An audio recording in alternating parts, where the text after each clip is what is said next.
We have our wannabe king going to their successor to the emperor. What's going to happen is that they're going to do just what has happened throughout, history. There's something called the Great Kowtow, which is when these leaders come in and they have to bow to the emperor of China. And Trump's going to do a bunch of that. In private meetings, this is what really worries people. Is he going to give a wink and a nod and say, well, I don't really care so much about Taiwan, or, help me out a little bit on Iran and I'll help you out a little bit on Taiwan. Everybody knows Trump doesn't actually believe in anything that, doesn't put money in his bank account or make him look better. And those are the things I'd watch for coming out of any trip of Trump anywhere. I'm Joanna Coles. This is the Daily Beast podcast, and it's an enormous week for the leader of the free world, by whom I mean Donald Trump, because he's going on a trip to China.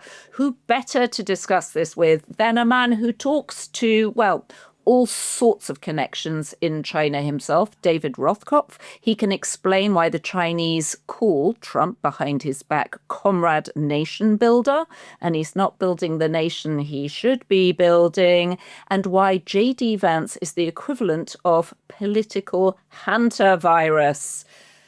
Just before we get into it, please smash the subscription button wherever you get this podcast. We are independent media and we love your support and we appreciate your support. All right, no time to waste. Big trip to China this week. David Rothkopf. Let's get into it. David Rothkopf. Joanna Coles. If it's Monday, it must be Rothkopf. And on Wednesday this week, our leader, the great leader of the free world, Donald J. Trump, is going to China. He's going to China. You've written an excellent column on this. What's going to happen when he gets there? What are the Chinese planning for him? Well, I think he's going for two things. One is he's going to change the subject. He is so desperate to take the subject away from Iran, his plummeting poll numbers, the controversies over what color he's painting the reflecting pool in Washington. Nothing is going right for Donald Trump right now. So what he'd like to do is have some big scene on the world stage where he feels like, I am a statesman. And going to China is one of those. Because he thinks Xi Jinping is, the world leader whose approval matters the most. Because frankly, he is, right? In fact, I think Donald Trump may be on this trip the first time a U.S. president has ever gone to China where the U.S. president wasn't the most powerful man in the room. The Chinese president will be. But what he wants, it is what it is. But what he wants is, some kind of wins. He does not want to fight with the Chinese. And the New York Times today has a story that both sides are ready to stand tough with each other. That's because they're talking to people in both governments who are saying that, right? They want to appear tough. But what Trump wants is some deals. And he's going to get the deals the way he usually gets deals, which is to say he's going to take a problem that he created and undo it. That's how he gets wins this time around. And so, he's created all these tariffs and he'll say, well, we'll remove some of the tariffs in exchange for the Chinese agreeing to buy a bunch of stuff, which is, by the way, exactly what happened in his last term. And they didn't buy the stuff. They know that they don't have to follow through on that. These are non-binding promises.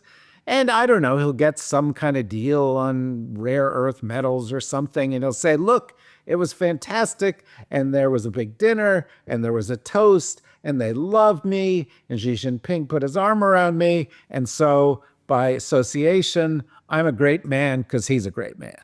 And if, that's what he wants. Well, this seems so typical of leaders when they get into trouble at home that they go abroad looking for international validation, as if somehow that's going to impact American voters. But I do remember, and I'm just picking up on your point, that the last time he went to China, 2017, so 9 years ago, he came back claiming that he had won $250 billion worth of business, most of which didn't happen, or the rest of which had actually already been agreed upon. So this is basically 9 years on another PR exercise. Is that fair? Well, no, it's absolutely fair. First of all, second-term presidents tend to do this.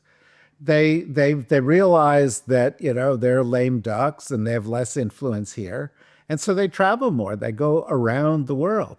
But I point out in the article there's a long history of world leaders making their way to China, the Middle Kingdom, because it was so important. And in this case, we have our wannabe king going to their successor to the emperor, but Xi Jinping's the emperor, and what's going to happen is that they're going to do just what has happened throughout, history.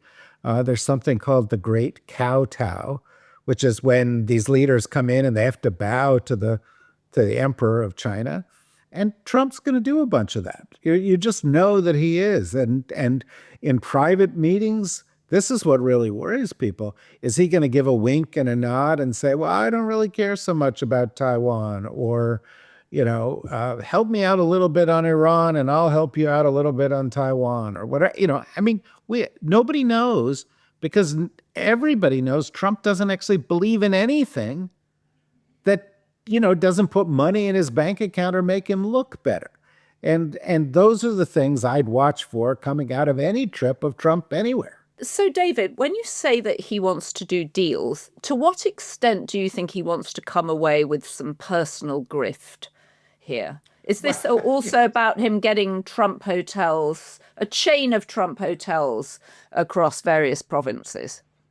Well, I don't know. I'd look to see whether his sons are with him on this trip or they go shortly after. You recall that when he went over to China in his first term, right before the trip, the Chinese granted a bunch of trademarks and other kinds of benefits to Ivanka Trump's businesses. So they're used to sort of, buttering Trump's bread a little bit. I think that's what happens. When these foreign leaders used to go to visit the emperor of China, they would bring presents for the emperor. But it was a tradition for the emperor of China to give even bigger presents back to show how powerful he was. Xi Jinping is not the emperor, at least in title. He's certainly got the authority of any emperor. I wouldn't be surprised if there's a little something, something for a president in all this. Well, I hope he gets more than the crystal football that Marco Rubio gave the Pope, to which the Pope looked nonplussed and went, oh, okay, wow. Because a crystal football, small, it was a miniature one, it wasn't even a full-size one, seemed diminutive for the Pope, and I'm assuming that more will go to China. But there's always less than meets the eye to Marco Rubio. Well, we can come on to Marco Rubio in a moment. But I wanted to ask you to expound on the paragraph in your column I found most interesting, which is actually that Donald Trump is the single person who's helped China most in the last 10 years. That actually his, cauterizing of American foreign policy has allowed China to expand in all sorts of ways. Can you talk a little bit more about that? I'm thinking of the paragraph that begins, furthermore, Trump has taken almost systematically steps to have benefited China. He's promoted fossil fuels and at the same time pushed up their prices, thus enabling China, the world leader in green technology, to cash in. He's turned away the best minds from our universities. He's cut scientific research, so China's increased theirs. He's directed dollars that could have been invested in American schools and the health of the US workforce and siphoned them off to help America's billionaires. He's fostered trade wars. He's enabled China to step in and seize new markets. And he's made America look undependable and China, amazingly, as if it's the most stable nation. Yeah, that's a good answer to your question. Well, There's nothing That's a better good. than having. That's There's nothing better than having your words read back to you, right? Yeah, right. Well, no, but I mean, I think that that's the point, right? In fact, in China, there's a joke, and the joke extends back to the last term, but it continues to be used, where in Chinese, Trump is often referred to as Comrade Nation Builder. And it's sort of wry Chinese humor that he's not building the US as a nation, he's helping to build China as a nation. And almost every decision Trump makes, this Iran war, distracts us. We're using weapons that we've had in the Indo-Pacific. We're moving them to this part of the world. You're spending billions of dollars. We're sending the message to the world that we are not a reliable partner, that we're a rogue state. China is seen by all the countries in the region as kind of a stabilizing influence. That helps them when he goes into a place like Venezuela, when he goes in and seeks to undermine the NATO alliance, when he pulls funding for the things that help America grow. When he promotes division in the United States between rich and poor, or white and black, or men and women, all of these things ultimately help China's relative influence in the world. And in a way that I would go a step further and say Trump is behaving in this kind of boorish way, this emperor's new clothes way of sort of trying to throw around his power. There was this Atlantic article a week or so ago saying Trump thinks of himself as a great man of history. And the Chinese, meanwhile, are learning how to be a different kind of superpower than the US, or a different kind of superpower than the Soviet Union was. They're doing it low key, it's transactional, it's not ideological. They unlike the Soviet Union, they want a global system. They just want to have more influence within it. And in every possible way under Trump, they've gained. Right, In they've every gained. possible way. And they know that. They know that the longer Trump is in office, the better it's going to be for them, relatively speaking. And they honestly, I don't think anybody in China, and I go to China periodically. I talk to Chinese leaders, I talk to Chinese diplomats, I talk to journalists in China all the time. I've been to China, I don't know, 20 times in my life. And I have to say, you know, they had no idea that Donald Trump was going to assist them in kind of rocketing forward as they have in the course of the past few years. Let's face it, after a night of drinks, it can be hard to bounce back, but that's where ZBiotics pre-alcohol probiotic drink comes in. ZBiotics pre-alcohol probiotic drink is a genetically engineered probiotic invented by PhD scientists. Here's how it works. When you drink, alcohol gets converted into a toxic byproduct in the gut. It's a build-up of this byproduct, more than dehydration, that's to blame for rough days after drinking. From the crack of the bat at the stadium to the start of wedding season and the roar of the engines in Indy, May is packed with back-to-back reasons to be out. Don't let a rough morning after keep you on the sidelines. Drink pre-alcohol to stay ahead of it and make the most of every Saturday this month. Go to zbiotics.com/dailybeast to learn more and get 15% off your first order when you use Daily Beast at checkout. ZBiotics is backed with 100% money-back guarantee, so if you're unsatisfied for any reason, they'll refund your money, no questions asked. Remember to head to zbiotics.com/dailybeast and use the code DailyBeast at checkout for 15% off.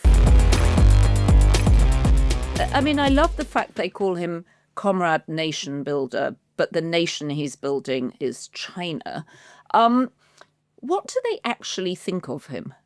I mean, when you talk to your Chinese diplomat friends, when you talk to people close to the top of the China leadership ladder, what do they make of Trump? Well, it's real interesting. I remember going to China in 2016, And I remember going once speaking at the Shanghai Institute of International Affairs, and everybody leaned forward. Who's going to win the election? And I said, oh, well, Hillary Clinton will definitely win the election. This is, I'm an expert. I knew that would happen. Um, but then they were like, well, what would happen if Trump won the election? And I was like, well, he doesn't know much. He's never served in high public office before. He has less public service experience than anybody who has ever been elected president. He has no foreign policy experience and so on. And they said back then, and a lot of people said it to me in that initial period, but he's rich. And being rich carries a lot of weight with it in China because it's assumed that because he's rich, he's smart. They felt the same way about Elon. Elon Musk's mother is kind of a big celebrity there. They like richness. The wishing, the thing that they wish each other at Chinese New Year is may you get rich. And that's that colored their view. But over time, they came to realize that Trump was a kind of a buffoon, and they started to make fun of him. And this Comrade Nation Builder thing started a long time ago. He's another nickname he has is the King of Knowing. Which because he's always saying I know everything. He's the King of Knowing. What a great name for him. Yeah, well, these and then in Chinese that's Dong Wang, Wang. But he's known as Tariff Beauty. He's known, that all these memes come up in Chinese social media, which is of course super advanced. And the Chinese government, which censors some social media, is not so quick to censor comments about Trump, although they may be this week. But when Trump did that prayer circle and everybody got around him and put their hands on him, it instantly became a meme because it was so kooky, and they thought this is so kooky. So David, if you're Xi Jinping and you're expecting Trump to turn up on Wednesday, what is are you flattering him? Are you being passive aggressive as the British would be and sort of laughing behind his back? How will they show their, I guess it's sort of faux regard for his power, knowing that they think he's a buffoon? I think they won't show that. They will be formally very respectful of him. They will host banquets. They will take him on tours. They will give him gifts. They will have high-level meetings. They will do photo ops.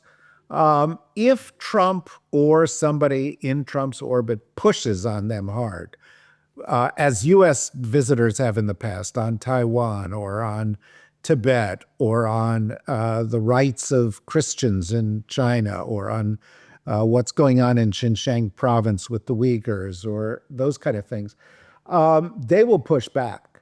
But I don't think they expect much of that. I think that if there is, any nudging from Trump, they expect him to say, hey, could you cut it out with helping the Iranians? And they will say, well, we think, this is an illegal war. And they've become very, very self-confident. And what happens is when people challenge them, they just simply say no. They shut it down. And, this has happened multiple times in the past, even the few weeks with other visitors coming by. And China is more confident right now in its global leadership role and its strength and its leaders. There has been, in centuries, I think. And it's worth remembering. And I don't want to make too big a historical detour, but China was the largest economy in the world for all of world history until 1835 or so, when the Industrial Revolution gave countries in Europe, beginning with the UK, a leg up. And it took about 150 years for the Industrial Revolution to catch up to China. But once it did, once China had the technology, it was only a matter of time before it would assume again the role of largest economy. And that's, that's where we are. That's this inflection point in history that we're at. And it seems that we talk about Trump all the time, but it's not really about Trump. It's about much bigger historical trends. So you mentioned that this will distract attention, obviously, from Iran. What's happening in the Strait of Hormuz? What's happening? Where are we? Who's shooting at who? Well, at any given moment, anybody could be shooting at anybody else. What happened over the weekend was that the Iranians submitted their response to U.S. peace proposals, or whatever you would call the U.S. proposals, and the Iranian response was essentially, to lay out their positions again. And Trump saw this, and he blew up, and he said, "This is an unacceptable response." Because they're not going to give up their enriched uranium. They are not going to send it out of Iran. He is not going to get a deal on the Iranian uranium. Say that 5 times fast. He's not going to get a deal on that is better than the deal we had in 2015 with the JCPOA, and that's. Which stands for Joint Comprehensive Plan of Action. And so, he's desperate to say, I got a better deal than Obama, and he's not going to get it. And that's why, for him, his last best hope is to change the subject and hope something else happens. But how can he change the subject? I understand in domestic affairs, he can change the subject. He can say things aren't happening, but we know that oil is not being dispersed across the world. I'm sitting here in Europe. Every day, the papers are full of the increase in energy prices and the fact that people are going to have to take their summer holidays in the UK because airlines are going to be unreliable because of the price and availability of jet fuel. This is not something. And you don't even have summer in the UK. Right. So that's how bad it is. So exactly. So he can't hide from the energy shock that has rippled throughout the globe because of the Strait of Hormuz. So when people say, oh, he's going to ignore it or he's going to say it's over, he can't. I mean, he can say it's over, but people know it's not over because they are experiencing the consequences. Yeah, and I think that's why, as I've said before, I think the most likely outcome is to move the goalposts on a regular basis. So, you say, okay, well, let's have a framework agreement, and then they agree to a framework agreement, which is a predicate to a preliminary agreement. The preliminary agreement doesn't deal with some of the tough issues. Those will be dealt with in phases, and phase 1 will come. And how do I know this? Well, because that's what happened in Gaza. There was going to be a 22-point plan, and we came up with an agreement to discuss the plan. And I think we've done 1 of the 22 points or 2 of the 22 points. And the hard things like getting Hamas to disarm themselves, that's not happening. But we created a process and we hid behind the process. That's the most likely outcome here, that we create a process, we hide behind the process, we slowly pull some of the ships out of the area, but we remain in a heightened state of awareness. There are flare-ups on a periodic basis, and it's managed as we go. Now, by the way, also over the weekend, both Bibi Netanyahu and Donald Trump at different times said there are things, that suggest that the fighting will continue. And so I just think what we're going to end up with is a very sloppy situation. And Trump will come up with some way to tone it down a little bit. I think, by the way, here's another, this is just one of my own little, it's not quite a conspiracy theory. It's just a theory, okay? But I've been talking to some people around town, and people are like, the Daily Beast, other people that write articles. Well, Marco Rubio's on the way up, and JD Vance is on the way down, and that does seem to be true. But the question is whether that's a prize for Marco, because Right. I think what happens is Trump says, "Okay, Marco, you are our Iran man now." Which, by the way, if you're the Secretary of State and the National Security Advisor, as he is, that's what it should be. But what I'm saying is, I think Trump will push the responsibility down. That's another thing that he does. Might he start a war with Cuba? Sure. There are reports now of activity in and around Cuba, intelligence gathering activity by the U.S. that is absolutely identical to the activity that preceded us going into Venezuela. So go to China, go to Cuba, do a tax cut, have a UFC fight on the South Lawn of the White House, have a big birthday party when Trump turns 80. Release And some UFO files. yeah, by the way, yeah, I mean, that was a nothing burger, Nothing burger. right. But why was it released? Why was, I mean, what, release a Epstein file every 2 days. I don't know. Have Melania make another movie. They will come up with stuff to try to distract from this because, and this is really what we shouldn't lose sight of. It's one of the biggest fuck ups ever by a president. It's not the biggest. The Iraq War, there were 600,000 people who were killed in the Iraq War, and that shouldn't have happened. Vietnam was pretty bad.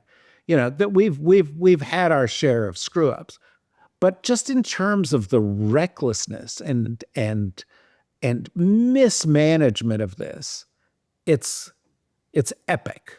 I mean, it is really a clown show, and they're not able to get out of it because there's nobody competent involved, and Trump's expectations are completely unrealistic.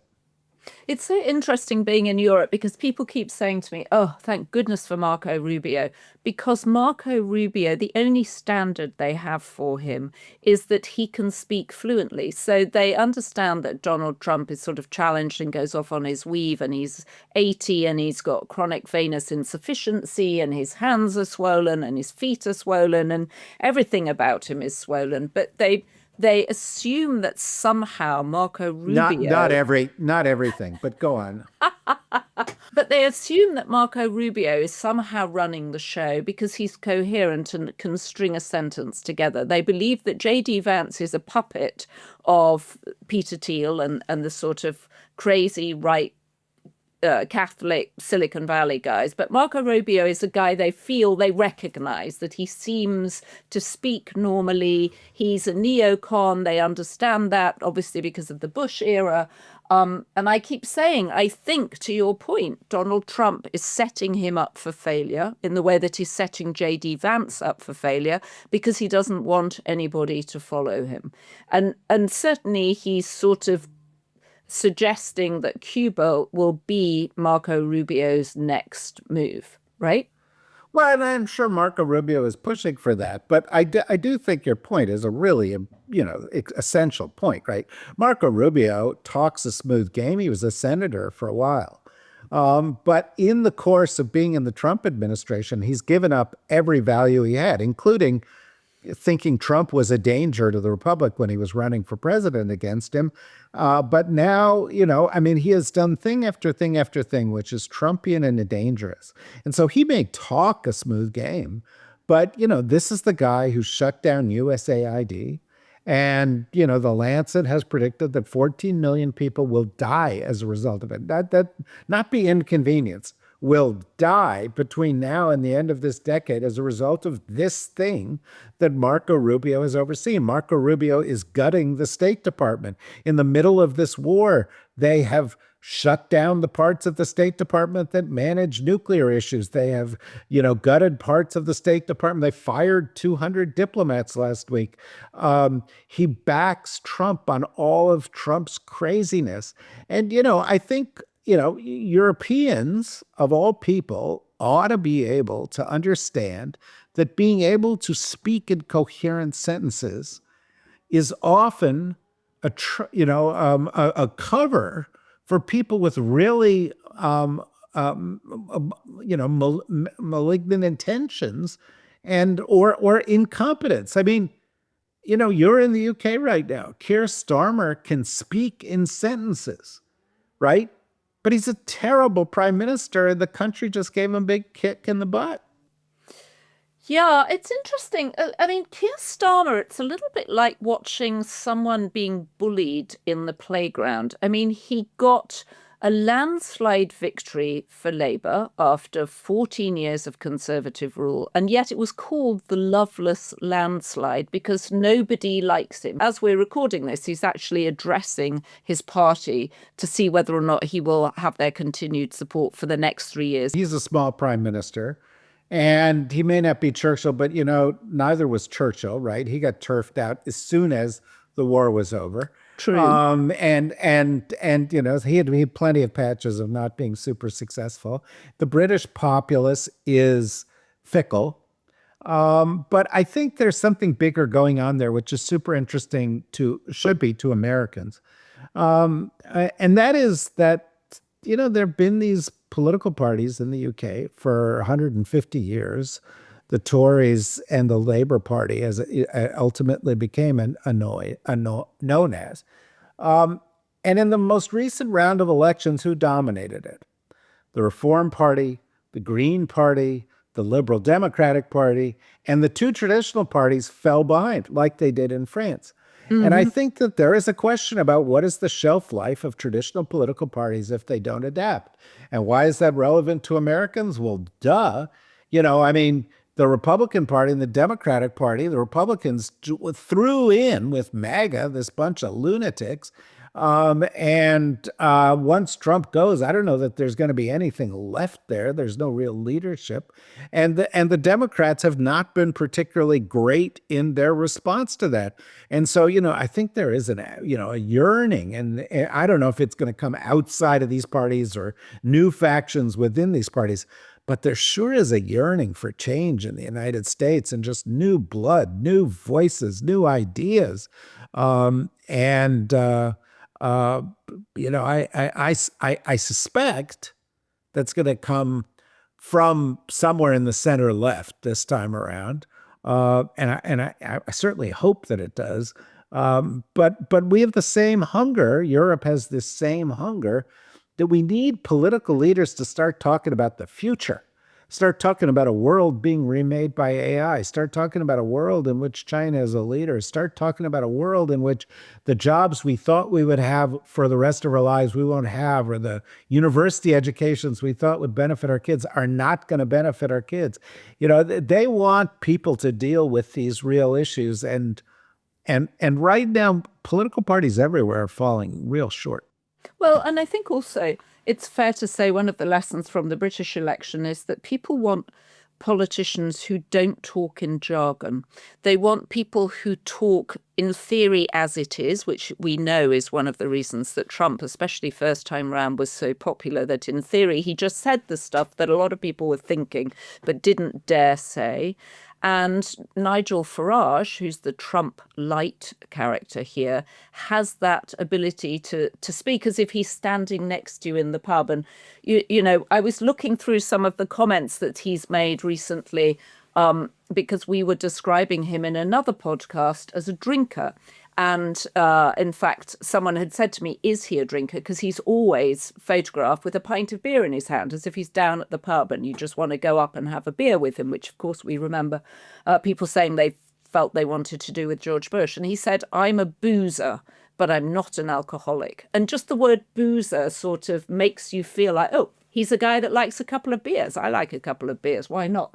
Anyway, he's got some alarming policies. He's very much Trump light. He spent a lot of time with Donald Trump. He just got £5 million that was given to him in a sort of Trump like move from one of his supporters that was in theory for his security. And it was a gift, so he doesn't have to pay tax on it, which has caused people some raised eyebrows, but it didn't stop them voting for him. It feels very Trumpian. Anyway, let's figure out. It is very Trumpian. And the amazing thing is that Farage was behind Brexit, which was the stupidest collective decision that any country has made in the past 50 years, other than electing Donald Trump.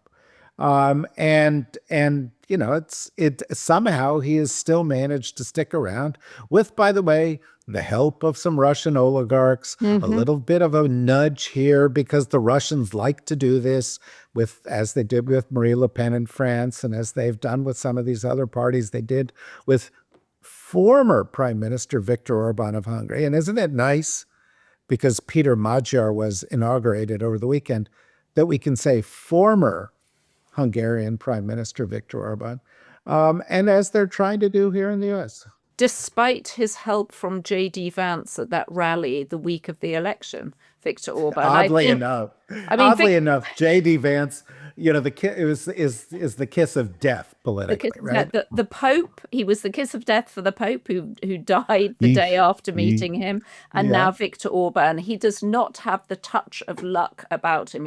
He is not an Irish leprechaun. J.D. Vance is political hantavirus.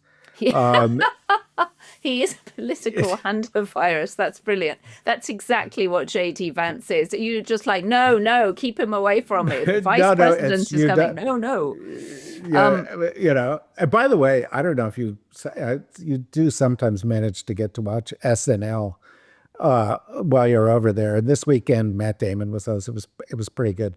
But in Weekend Update, there was a scene where they had Donald Trump on camera saying, "Don't worry about hantavirus. There's only 1 or 2 Americans affected. We have it under control." And then they cut brilliantly to the exact same statement from Trump in 2020, in March of 2020 or February 2020, saying, "Don't worry about COVID. There's only 1 person who is a victim. We have it under control." Almost the exact same words. And it was absolutely chilling. And it was, to me, it was a good reminder. This Trump, 1 million people died under Trump because he mismanaged it. All the estimates are that 2, 3, 400,000 of those people wouldn't have died if Donald Trump had managed this thing properly. And somehow we forget that. And I'm afraid the way we're going to be reminded is, pandemic number 2. Last week, you talked about the fact that you thought we'd been in a collective sort of almost depression for the last 10 years because we went from Trump to COVID to Joe Biden. Yeah, it's true. It's true. Right. And back to Trump. We also talked last week about it being this sort of reality show and him going round his cabinet table and each character seemed worse than the last. And now, of course, we discover Sean Duffy, the transport secretary, former Fox News host, has been making his own reality show. And I can't help wondering, David, if that is going to put him in the crosshairs with Donald Trump. This is a man with 9 children. He's taken 2 of them and his wife on a cross-country tour. And this is what he's been doing. And there was an incredible quote that said, I've been doing this show, but I've managed to find some hours during the day to do some work. Hello, you're the transport secretary. You are the transport secretary. Mm-hmm. It's just, it's such a clown show. And it's easy to get distracted by it because it is like the cast of a reality show. And the only thing is, this is like, a Jersey Shore, and you're trying to figure out which one of them is Snooki, which one of them is the situation. And Kash Patel has his branded bottles of bourbon, and you can't even believe this craziness. That he's like guy who's like known as a partier. And he's handing out these things, and you've got Pete Hegseth meeting with his pastor, talking about how only white men can solve problems, and Trump was put here by God, and you've got one by one, each one of these people, J.D. Vance is killing popes, and this, the education secretary is trying to shut the education department down, and the health secretary is cutting the penis off of raccoons. And it's like, what? Who's writing this script? Well, You and know, like the Labour secretary who, and I think we might have mentioned this last time, but to me, it's just such a sort of warning of why you would never want to work for Donald Trump, that you're forced to fawn over him in the most humiliating and depressing way, and still you get fired. Laurie Chavez de Rema, who says, "Oh, Mr. President, in in the televised cabinet meeting, I do hope you like the banner of your beautiful face on the outside of the Department of Labor," because I think she was the first to do well, it. and I then you've mean, got just Scott Bessent, who's his whole tone of voice is let them eat cake. Although he comes up with these absurd statements like I mean, whenever he speaks, I see a guy with a monocle. And it's like saying, well, perhaps you can't afford black caviar, but you could have salmon roe instead. And and you had Kevin Hassett, the president's chief economic advisor, on television a couple of days ago going, well, the economy's great because people are spending more on their credit cards right now. And you're like, what? yeah, yeah. That's great. They're building up debt. But literally everywhere you look in this cabinet is a character from a dark comedy. I mean, I think if you had Armando Iannucci, who invented Veep and In the Loop and Death of Stalin, if you had him in the United States right now, he'd have a nervous breakdown. There's just too much satire to deal with. Well, David, on that note, too much satire to deal with. We've actually got, the UK has got its own SNL. It started about a month ago and it's proving very popular. So I'm very curious, final question to you, because next time we'll be speaking on Monday, we can review and post-mortem the trip to China. Will there be an extensive parade that Donald will want to replicate for his own birthday parade? We remember last year when he reamed out Pete Hegseth for the somewhat shambolic birthday parade where, soldiers were sort of jogging past Trump. Various people sitting with Trump were yawning. A couple were photographed asleep. It wasn't quite the goose stepping that I think he'd envisaged in DC. Do we think they will give him tips for how to have a big birthday parade? I don't know if they will, but I'm afraid he'll pay attention to other things. Like that last week, they condemned two defense ministers to death. They did give them suspended sentences, but Trump is going to go, oh yeah, I I like that could do idea. that. I could, I could put former cabinet members, current cabinet members into jail or condemn them to death. He loves that stuff. He loved that with Kim Jong-un in North Korea. And I'm sure he will be sitting there taking pointers from Xi Jinping. It's not the kind of stuff we may want him to be taking pointers on. Well, we can leave Todd Blanche to carry out those orders. Exactly. David, we will discuss the China trip next Monday.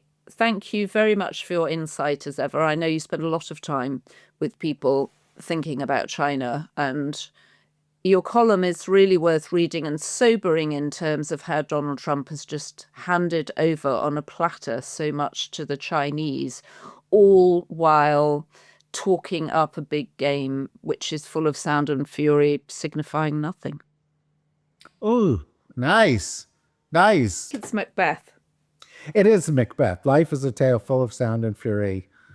Life is a tale told by an idiot full of sound and fury, signifying nothing.